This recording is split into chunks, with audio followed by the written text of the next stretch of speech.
मुलांनो, आपल्या या जनरेशनच्या आयांना मोबाईल सॅवी करा, मोबाईलचं प्रशिक्षण द्या.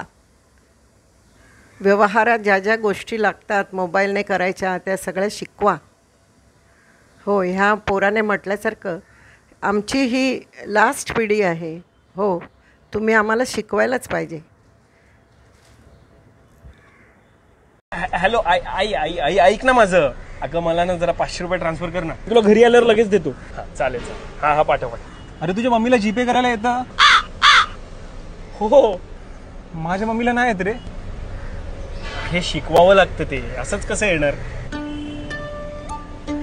तुला माहितीये का, माझ्या आईला ना आधी व्हॉट्सअपला फोटो पाठवायला पण नाही यायचे, पण आता तिला लोकेशन पाठवायला, व्हिडिओ कॉल करायला सगळ्या गोष्टी आता येतात.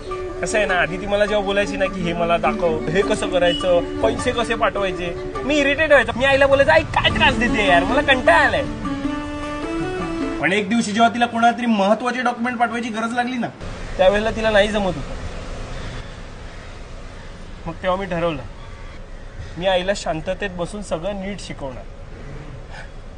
आणि आज आईला सगळं येतंय आणि ती स्वतः खूप कॉन्फिडंट फील करते कुठेही गेली तर. म्हणजे भाजी मार्केटमध्ये पण गेली ना, ती पटकन स्कॅन करून पे करून टाकते.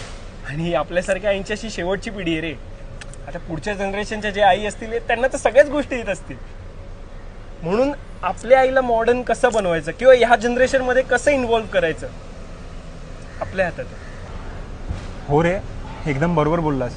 इनफॅक्ट आता मला माझ्या आईच्या आहे ना चिडचिडचं कारण कळतंय. मी ना आजच्याच जाऊन ना माझ्या आईला सगळं शिकवणार आहे. म्हणजे तिची पण चिडचिड नाही होणार आणि माझी सुद्धा. साधी भोळी माझी आई.